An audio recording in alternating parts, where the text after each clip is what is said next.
bit less apparent and a little bit less practiced. So how you're going to play on the day with compositions that you haven't scrimmed as much or even potentially ever is now so much more paramount. You gotta remember, you know, these teams haven't played for a while. We've had a bit of that gauntlet run with KT, but these teams had a break since the end of the regular season, and now really will be tested going into this 4th game of the series. KT wasn't going to any game 4s either. Nope. That's true. Just clean sweep for them. They will be playing tomorrow against T1, for those curious about their run. And I feel like further pressure is going to be put on GENG, because now it goes on to them to ban away the Vi, but also if they're going to maintain that Yone ban that they've kept up on the blue side, but now on red, really limits the amount of bans you have for the rest of the series. Agreed. For HANWHA Life, they can take Chovy's iconic Galio away. The Nidalee is going to be taken away once more, even now on blue side. And some other picks that we haven't seen as prioritized in this series, like the Pantheon, are still available. See what does come through in this second slot here for GENG. So many of the prio picks are gone as we move deep into the series, like the Kalista. Jace will be taken away from Zeus again. Yeah, it's interesting to ban the Jace here because now it feels like you 100% have to ban the One. So it makes you a bit more predictable when it does come down to your 3rd ban. So HANWHA can potentially utilize that to say, okay, we know you're banning Yone. What do we want to play if we ban away just something and then Yone gets banned? So they kind of had their pick of the litter here for their first pick on blue side. Unless, you know, it's risky, but do you leave it open and risk having a counter to it? Was this your strategy going on the red side? Are you willing to do it when you're 2-1 down in the series? That's the question. Or do you just ban the Yone away? One thing is that the Sejuani is now gone. Yeah. I feel less afraid of the Yone now that the Sejuani is not available to pair with it. That could be a factor in the equation. I think because the Trundle is also gone, the Ornn feels like it works with so many different comps, has some strong team fighting power even in mid-game, and then later on gives you tons of scaling. This Victor ban makes a lot of sense, as the mid lane is going to start to get a little bit weird, because I feel like the mid meta has been the most decided, the most tier list across this season thus far. Just, we know what picks players are going to play. Even the Aurora is kind of niche that we saw in Game 3. And Victor is now taken away. The Azir is gone. The Talia is gone. No Ryze, no Ahri. First pick. Tough one. And the Yone, as you mentioned, is going to get snapped up. A flex pick for this team as well between our Z solo laners. I don't even know if they were using that time to discuss this first pick or if it was, you know, what are we going to pick alongside of the Yone? Zeus and Zeko arguing over who gets to play it. I think it's just like, I'm not going to lock it in unless I get to play it. So probably is going to be Zeko who gets to play this one, and presumably Chovy has something ready to play into it. We did see TF get some slight buffs on the most recent patch, I believe, that we're playing on, and it looks like that's the pick. They're confident playing this, and they must have had this prepared and ready to deal with it, and looking to get the priority on the Alistar that was banned in the first 3 in the last draft, denying this from Delight as well for this game and potentially the next. Pretty huge. So what jungle do we get here for Peanut? Does he want to wait for some more information, or is he just going to slam the Maokai? It's very Peanut. It's not very this meta, but it's very Peanut. Pantheon, you mentioned it before. I mean, it seems so broken for GENG's comp. It doesn't feel necessarily great for mid-jungle here. And it almost feels like that was an acknowledgement that Canyon is going to get it on R3, and there's just simply nothing they could do about it. I do think the Maokai's in a good spot in this draft. Very powerful for zone control. A lot of objective power on this one. We'll see what this final lock-in does end up being. The Yorick, who hasn't been touched or banned at all this series, is going to be the go-to, so we now know 100%, which we likely knew, this was going to be a Zeka Yone, but this is confirmation as well. And now, do you pick something immediately for Keen to respond? Are you going to pick a jungler? Are you going to pick something maybe for Rula? If you want to get like the Senna, now is the time. I feel if you don't want to get it banned, we often see like the blue side second rotation Senna bans. If you want to get like the Pantheon for that global mid-jungle, looks like they are going to go for the Senna. So securing that really strong Senna, Alistar, I feel like that is a duo that you just don't often get to see with how rare it is for them to get through to the second rotation, and you don't often see it picked before the second rotation, but it does mean they're going to limit some of the options for jungle and top as they are banned away. One caveat, though, with the Senna pick here is that we often like it when there's a lot of damage coming out of the mid laner, and with Twisted Fate, he's more of a facilitator and isn't going to be necessarily doing a ton of damage himself. So keep that in mind, as maybe Keen will have to shore up some of that damage. They are playing into, right now, a full melee composition, so that feels really great that the Senna's there and the Twisted Fate can just gold card and keep people at bay. The Braum is once again going to be banned. I think that's not a surprise. I think the Pantheon ban is super obvious here for HANWHA Life Esports as well. Pantheon and Twisted Fate have so much power to go on to any side lane champion that Keen can offer. So they thought that the damage was going to be coming from the jungle. Yeah, that's not what I expected. Yeah. I still feel like Pantheon is quite good here. Maybe they just don't raid it into the Maokai. You know, there is a lot of zone control, and if a Maokai goes in and gets ulted and rooted and just kind of, you know, runs out of time on a shield, maybe he just gets blown up. Yeah, the cool thing about Pantheon, though, is he can come at a different angle. You know, he can avoid the ultimate entirely. He's so high tier, like, it would be weird to just see it not even looked at. And that's going to be Nefiri, so they really just give no credit. I think really thinking about the fact that they expect GENG to invest in more damage from that composition. Yeah, I mean, I think that line of thinking does make sense. And you already have one goal, but you don't have to double down on it and go for the Pantheon. With the Senna, they have, I guess, 2 globals in effect. So. Yeah, effectively with the ultimate from Senna, the Dawning Shadow. A lot of discussion about this one. It's going to be Canyon's pick very likely. Down to the wire, and it's Cho'Gath. Okay, Cho'Gath to the top lane. Cho'Gath, we have seen this not work. Now, there is a chance. In the LCK. There is a chance that this is Twisted Fate top lane and Cho'Gath mid. Can be very tricky with this.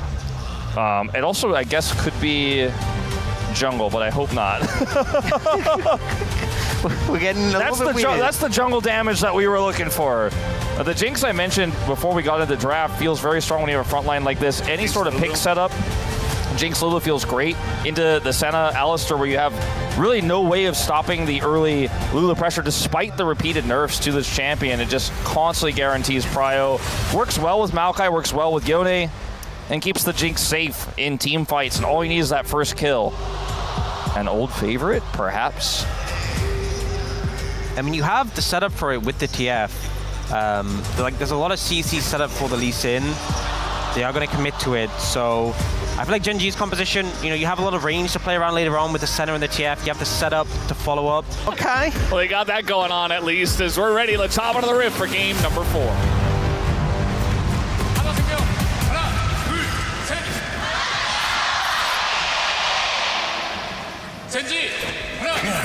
미니언 생성까지 30초 남았습니다.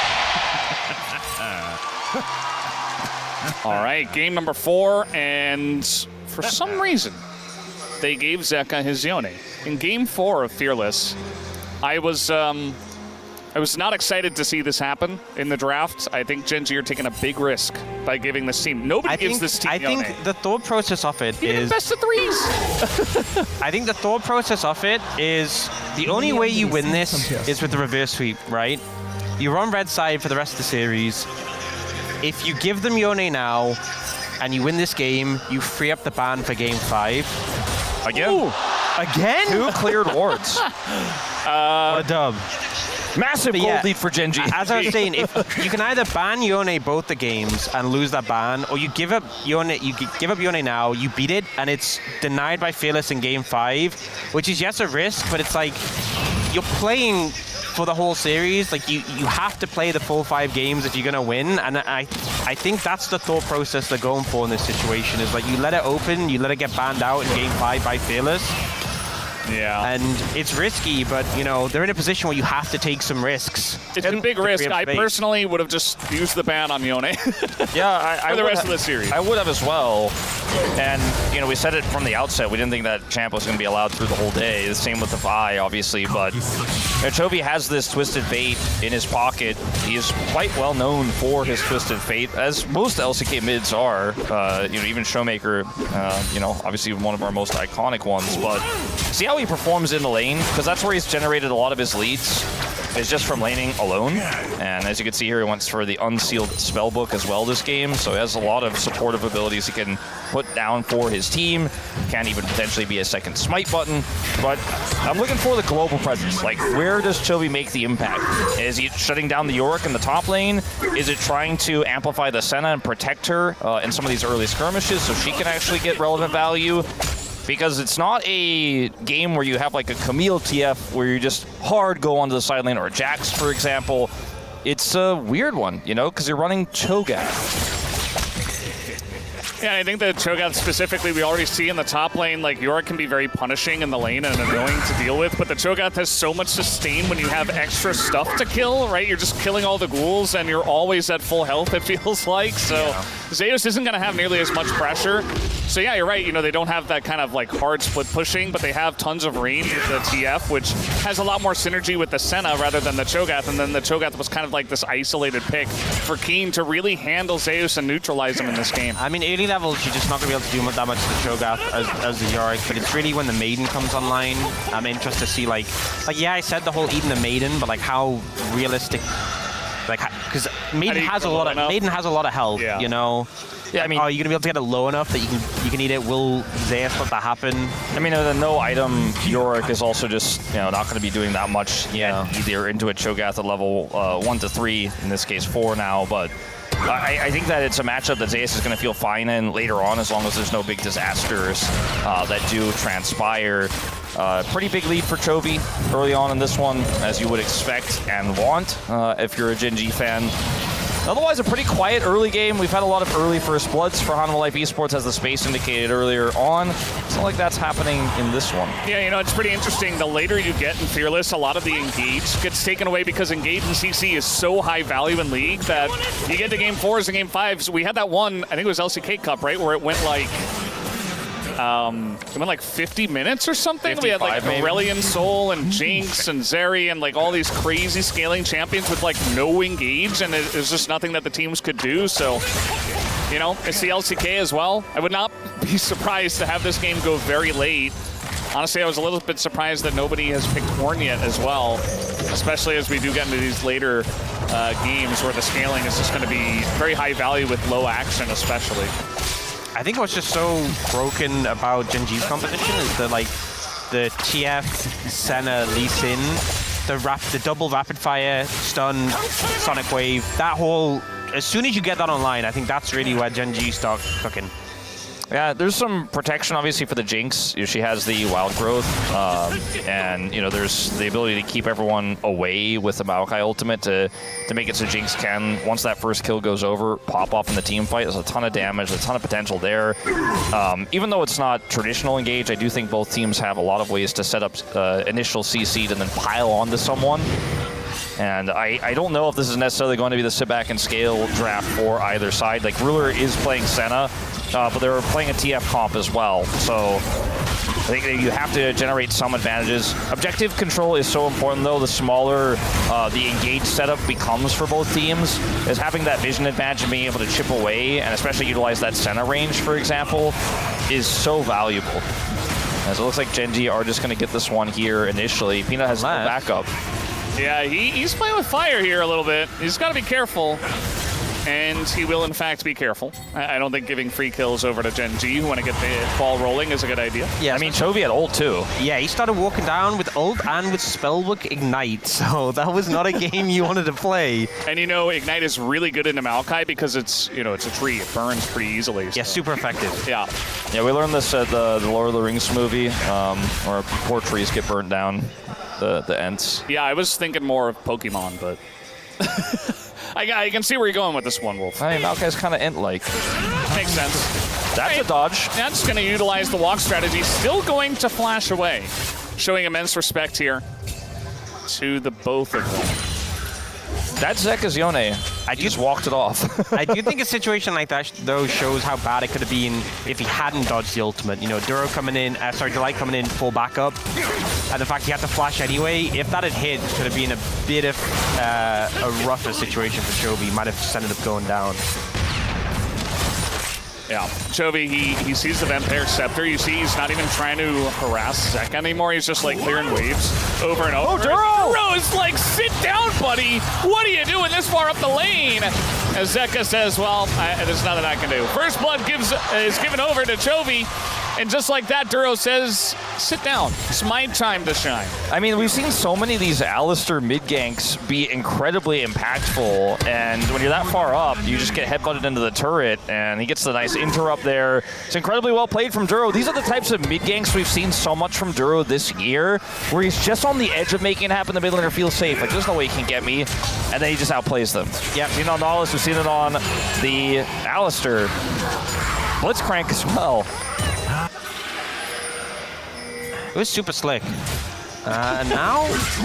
Well, that's the slow. Zeus in a bit of trouble here. He is going to dodge the Q, but there are 3 people in the top lane, and already Zeus is going to be punished here. And they're just going to give the kill and the stack over to So that from Canyon, he safeguarded away before the execute damage came through. He's like, no, I'll let you have the gobble. Very good idea. GENG have a lot of momentum here in this early game. Canyon taking a bit of damage, but that Yone, not sure he can stick around for very long. He needs his ultimate. It's just a few seconds away. Then he could make a big impact, but the timing here is so good for GENG. TP gonna come through. They want to make an engage here on Duro. He doesn't have his flash because he used it for the engage in the mid lane. And so they're just gonna try to give this kill over to Zeka. Nicely handed over. And now Canyon? Yeah, there's a lot of people joining up here for the side of HANWHA Life. It is Elise Sin, so he will be okay. I thought Zeka was going to follow there since he got his ultimate back up, but wanted to make sure Chovy didn't have control of this lane, so just went back to mid instead.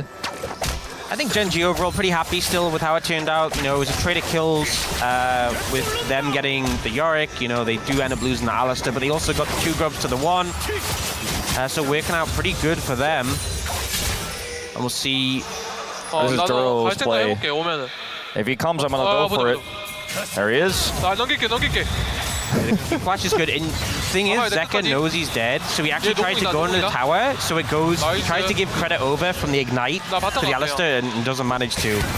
Unfortunately for him. That was just a really good proactive play from Duro where he knows the angle, he knows Zeka's that far up, and he's just fishing. And he caught a big one.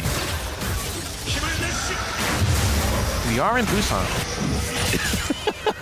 That's right. Yes, known for that's seafood. true. Yeah, known for catching big ones. That is what happens here. It's a port town. I'm really liking this Cho'Gath and the Yorick. It just feels like the Yorick is sitting there, and yeah, he doesn't have any items, and he bought a call, but he's fallen pretty far behind, and the Cho'Gath was gifted a free champion stack as well for his first couple of stacks, or his first one. We didn't see him eat the maiden yet, though, so... Yeah, I kind of feel like obviously it hasn't been a true 1v1, and that was a big gank that did come through onto Zeus, and Zeus, had control at that moment. But I do kind of feel like this matchup is showcasing Keen's mastery of it, rather. Keen is showing that he knows how to play this matchup. He was happy to play this. Cho'Gath thinks he has like a bit of a counter pick here. I wouldn't call it a hard counter by any means, but he knows how to play it well and abuse the weaknesses. I feel like the theme has just been Keen pick a tank and win lane. He's just done that. Yeah, Scion game. Yeah. The Cassante game, and now this Cho'Gath game. Yeah, it's part of why for HANWHA Life's first 2 wins, we didn't really highlight Zeus because he wasn't the guy we were trying to highlight. It was mostly Viper, who was putting up the big numbers and carrying really hard. Think about the Callista game. Really kind of in an awkward spot. Yone can be very pesky. Yeah, if he ults and hits, that's the end of that. I feel like that's a moment right there where you're really thinking about the decision not to ban the Yone. That's the sort of moment. I'm still thinking about it. We'll see how it works. All right, Peanut, with his ultimate available, makes it so difficult to collapse in here. Ruler's at half health from the last exchange. He is Senna, though, so is able to heal up quite significantly. Yeah, just going to be a straight-up 4v4, unless the Yorick can get here, and the Maokai just going to zone with the ult as in goes. Oh, he stole it! He got in! He moves past the Maokai and says, thank you very much. That'll be the second dragon over to GENG. Now we got the ult, not going to hit anyone, and they just kick him away. GENG say, we don't want to fight. We just want the Drake, and we want to get out. I mean, it was Yorick came down. It's so clean. Canyon gets the steal. The ult comes out from Duro. He's so tanky, so he could just peel there and make sure the rest of the team is totally fine as you have a Senna on the other side healing up, gets healed up right before the fight, and there's just no way in. As they get just barely out of Zeka's ult, full range, his ult doesn't connect, and GENG just get away with it. They get the steal, and there's no consequences whatsoever. And you know HLE, like the steal's frustrating, but they were ready for the fight. They were bringing the Yorick down. They wanted a rumble, and they don't even get their opportunity. They have to TP Zeka up to defend the tower, and they feel so bad about that outcome. Yeah, and Ox Rumble was played in game 1, so. Oh, sorry. Not able to Rumble in this one anymore. Well, they would have loved to. Yeah. I mean, would be pretty nice we in talked game about 4. the Pantheon's ability to avoid the ult from Peanut, right? But Canyon actually just simply walks on Lee Sin and gets into the pit, voids it. Is that a really nice angle to have access to that pit? The kick here for the disengage as well, really well played, but it's just moments like this where Peanut thinks it's kind of a done deal. He's like, I just Maokai ult towards them, and that's that. And Canyon says no. Super mobile on this Lee Sin, I'm gonna find my way in. And then the follow-up from Duro as well, just his zoning with the Unbreakable Will.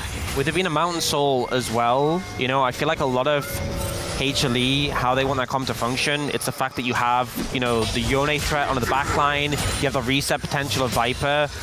Mountain Soul drastically limits that impact. So if GENG are able to keep stacking up those dragons, it's such a huge win con. I agree. Very panda-looking cat, meowing a lot. They do kind of look like pandas, don't they? Well, I think this chroma like is just it's a panda, but it still meows for some reason. Yeah, very funny. As this mid game here, we're going into Herald in 1 minute's time. Look at all the vision that GENG already have set up here. Chovy's gonna grab a plate on this top side. He has 1,000 gold. Yeah, 1,000 gold. The lead gets it right before the fall off, and because he is gonna have his ultimate as well, he can see any sort of flank angles that HANWHA Life are looking for. He can track everyone. It feels like this Herald is almost just a foregone conclusion at this point. HANWHA Life are just not gonna get it. And it's just all the legwork that GENG has done with the lead they have. And this is the GENG that everyone predicted, right? This is the GENG from ahead that just doesn't give you any inches, doesn't give you any ends.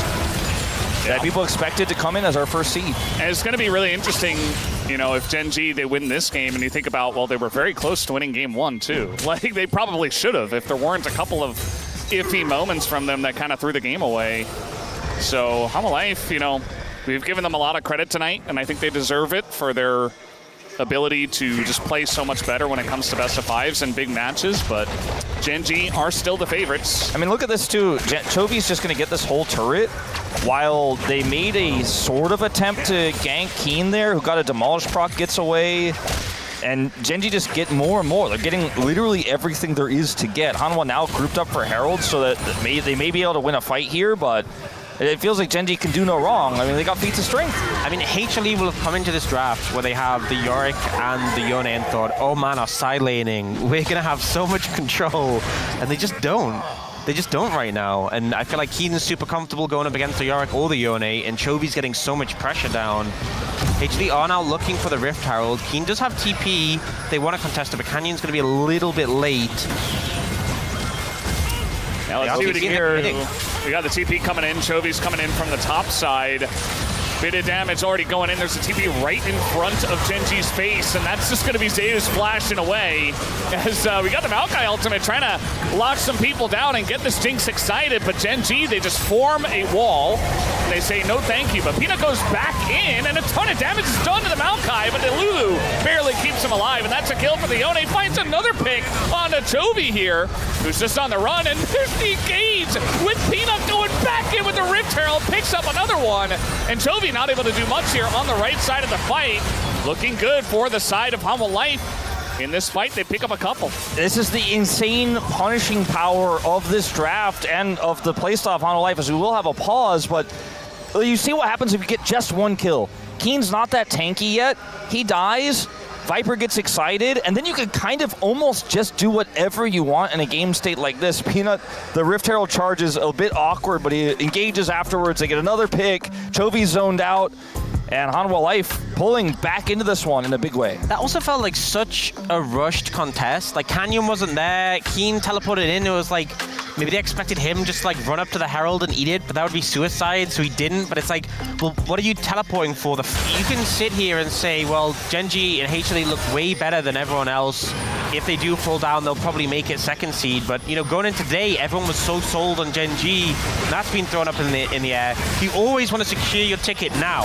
You never want to leave it up in the air and give an opportunity for another team to deny you. Looks like they want to fight here for this dragon. GENG looking at Mountain Soul Point. Looks like HANWHA really trying to close the gap and get in here, but it's just Zeka and the jungler still not anywhere close, as Canyon just going to be able to easily smite this one, you would imagine. There's the damage, gets the soul point, and HANWHA, I mean, especially without a Maokai, you can't really force anything unless Zeka's going to find, like, the God engage, which obviously is going to be almost impossible if they just spread out. Yeah, we were missing some context there as to how that all started off and why GENG had so much control and got it for free, but I think it was just off of the reset after the last play in mid lane there, and yeah, that's massive, because that's soul point. Yep. And now pressure really going to be on HLE for the rest of the game, because right now GENG are ahead, but just the threat of that soul for the rest of the game, given that they have like a Senna and a Cho'Gath, who, you know, yes, HLE have a lot of scaling components themselves, but you never want to be in a position where GENG with a Senna, a pick that we know can be such a menace in the late game, could potentially have a Mountain Soul. He ran over there, but is not going to be able to do anything for this. Chovy did or Grump did, you know, a bit of both, just fucking Yeah. Super tense. You know, you could feel, you know, for those in the venue and for those listening, of course, at home, who can kind of tell when obviously the crowd mics are going. It's a bit silent right now, as it's very tense, right? I mean, the lead that GENG has is still there. You can see there's a few dents put in after that previous play. Zeus is going to be able to take out this turret. Those are definitely pandas, by the way. Yeah, but they have cat-like cats. features. Yeah, they're not cats at all, I don't think. Like, they're just little mini pandas that meow. Yeah. I don't know the story behind that one. I think we're going to have to look. They have like cat ears and whiskers that look like cats, but they're obviously designed to be pandas. So I think it's the chroma, right? So yeah. They look like, you know.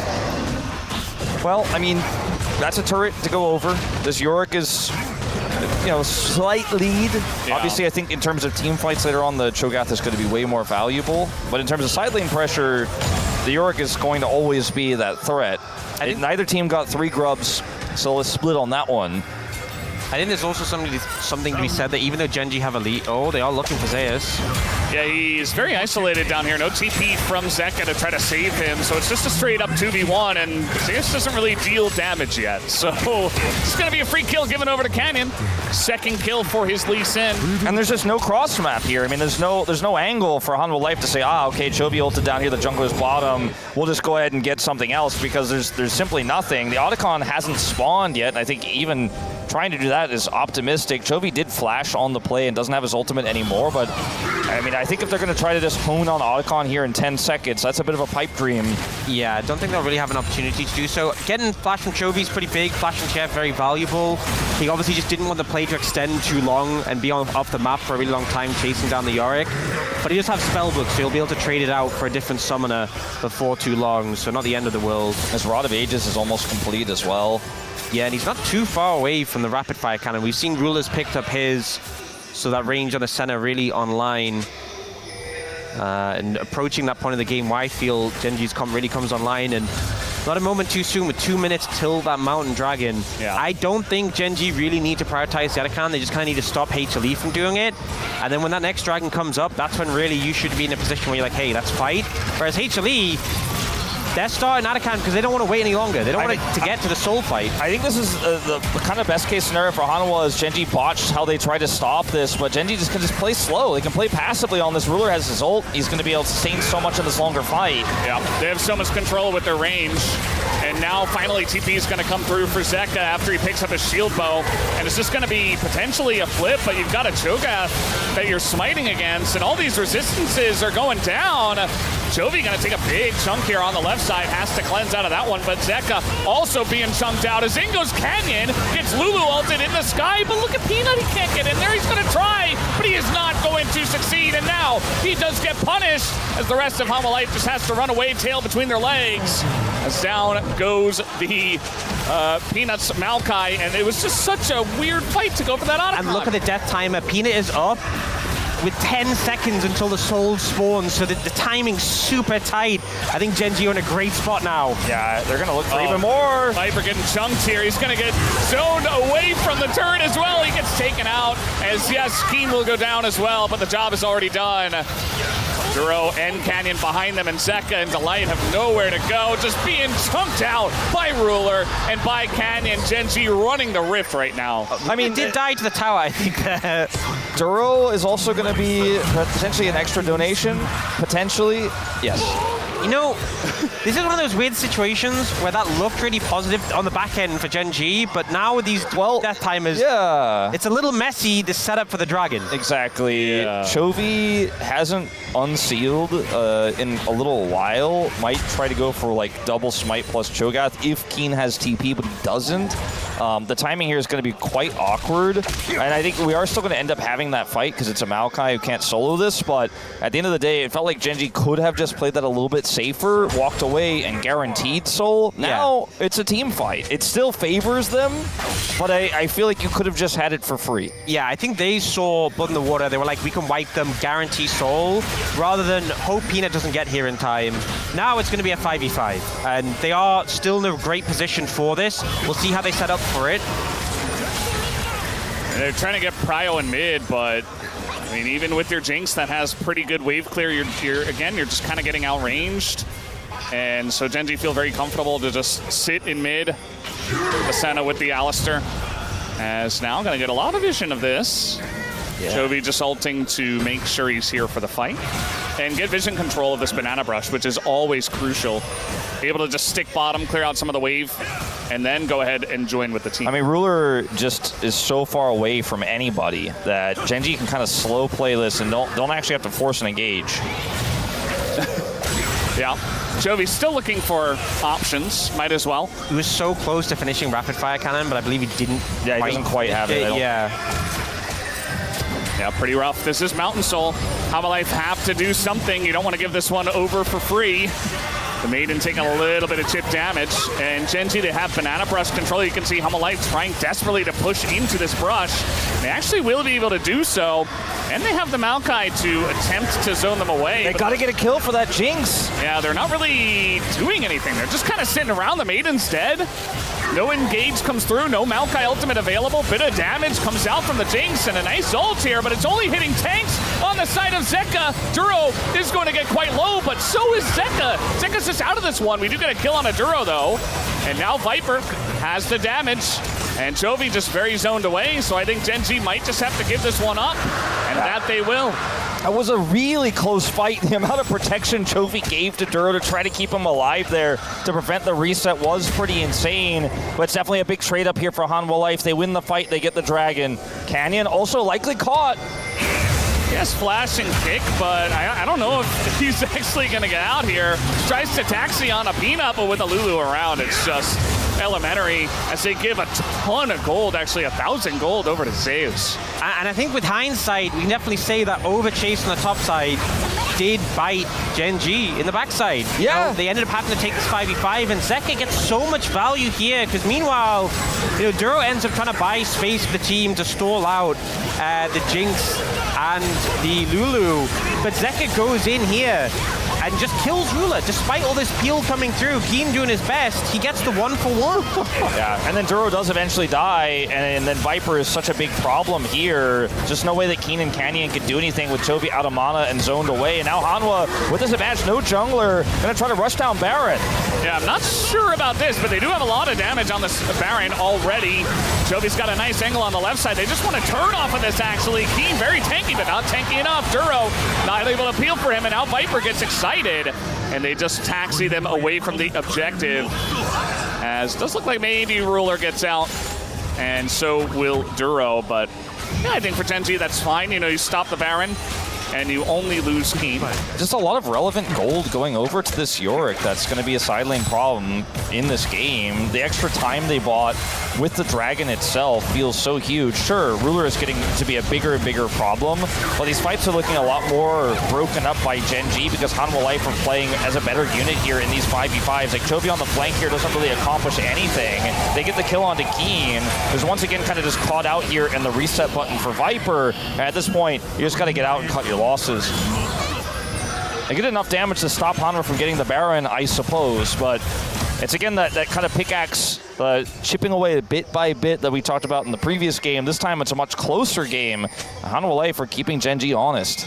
Still feels, it's so close, it's so tense at this point, and GENG still have the gold lead, they still have Arakan, they still have feature strength, one dragon away from Soul, but at no point do you ever feel safe. It felt much safer last game, but in this one it just feels like, especially with, you know, this Senna being this squishy carry, it feels like, you know, Zeka could just explode Ruler at any point, and that might just be your fight, your game, your series over. So we'll have to see. Summoners are available for, you know, Ruler and Chovy at this point, which gives them an extra element of safety. Yeah. And we do have the rapid fires completed for both of them, so that range, and I think that's what you really need to be playing around, is that going for that poke. Like, you land the stun card, you put a bit of burst into them, and then you sort of disengage. You keep them at a safe distance as much as possible. Speaking of that stun card, I mean, they have incredible range. The Mikhail is just going to have so much value into this TF, but they're going to get that out this time around. Huge wave shoved into that bottom inner turret as Chovy ulted to make sure that was safe. He was able to spot, because they didn't have vision down there on the bottom side of the map at all, that Keen could continue to push the issue. That's IE. And we do see the Yorick has to catch this wave. He does have TP, but GENG get prio out of this. It's just a really nice siege set up there by GENG. Going to be able to get this scuttle and should be able to clear this Baron vision easily. And now things are very, very stressful here for HANWHA Life Esports, trying to fight to this with no eyes, and Zeka's just gonna hold out. Yeah, I mean, it's really rough. You don't really have an in, and you're just being picked apart. Peanut's gonna flash too, and this is just trying to get vision around the objective. This is such a play from GENG. This is how that composition wants to function. Yeah. Just poking and prodding and using the rapid fire procs, using that extended range. I mean, Chovy, not letting them approach. On his tier 3 ultimate here, he's got it back up again in just a second. He could even flank here. There's just no way to move forward for HANWHA Life. Yeah, you've got zoning from the Cho'Gath as well, and the consistent gold cards make it so difficult. HANWHA Life say, we got to do something. They pull the trigger on Peanut's ult, but you're not doing anything. They just kind of throw an ult at them, and they don't find an angle because GENG are playing so respectful. That was their last chance. Chovy with the gold card here. Ult comes in, flash through on Duro, and that's going to be the end of this Yone as he's going to unbound, but yeah, he's just gone. And now Dragon in 20 seconds. That's soul for them if they want to pick it up. I feel like this is expert play from GENG, whittling away the resources from HLE. They've really locked in on this one. Peanut has no flash, so there's just simply not going to be a contest here. There's no way for him to get into the pit. There's no way for him to do anything. I mean, he's going to get his red buff, I suppose, but got to take the little wins. Yeah, I mean, Chovy just clears out that wave in the bottom lane. He's already here now, rejoined with his teammates. I think HANWHA Life are just going to have to grin and bear it as GENG will get Mountain Soul, making those resets for the Jinx even tougher. As we go back to this play here, Chovy had ulted previously. Oh, this is moments later, actually. This is the play on to Zeka. Just look for a flank angle here. Gold card, ult, track the movements of everyone, know exactly where Peanut is, just leave nothing to chance. And get that pick and head to Dragon. The thing is, the engage tools being the ult from Yone and the ult from Maokai, and like they were burning them as resources, tracking them, and as soon as those are down, Chovy knows he can just walk up. Like there's literally nothing HLE can do to stop him, and he can just use that range without really any recourse. And now they can just do that same play again, gradually choke out the vision towards Baron, set up in a similar way. Those cooldowns, those resources back available, just burn them again. I mean, GENG are in such a good spot, and all of the itemization, everything they're doing right now too, just makes it oppressive and hard to punish. Like arm guard for Chovy even feels so strong here, even though it's almost unnecessary, just incredibly safe. He's got cleanse set on his unsealed spellbook as well. Punishing him is going to be incredibly difficult because any kill for Viper is your in for HANWHA Life to actually clean up fights. Yeah. But getting that kill onto even a squishy target like TF is tough with the itemization here in the cleanse. I think HLE have realized they got to send Viper forward first because they have McHale's and they got to fight fire with fire. You got to use the Jinx range to push them away and threaten with the damage because it's Yeah, you actually kind of want the fight to start, and you get stun carded, you McHale's, and you just fight before the next stun card is up. or just start the Baron and This see is how quite it goes. desperate, quite desperate. Yeah, they get a big flank coming in from Toby. He's going to be here on the left side and take a look. And the massive kick behind everyone. And the Togat knocks up everyone as well on the backside. As Ruler's already dead, and they don't have the damage if they don't have Ruler. As that is going to be the end, or not Ruler, Viper. He's going to go down, and Ruler stays alive with the Zai doing tons of damage. Zeus running away. And now, I mean, maybe GENG did it. They were patient enough. They're going to look to push mid. I mean, I think that they can at least get an inhibitor here, but I mean, with 25 seconds on Jinx, 30 seconds on Yone, if they get anybody else, I think this game is just going to end. I mean, for all intents and purposes, it may already have 20 seconds left on Zeka, 12, they have a wave. Yep, they have a Togath who is full health with the Senna behind him. And Duro just gonna knock away Zeus. You don't have any chance of killing the minions when you're that far away. As this should be going to Silver Screeps, ladies and gentlemen, as Zeus trying his best, and they're just gonna flash over and kill the Nexus. That gets it done. GENG looking for the reverse.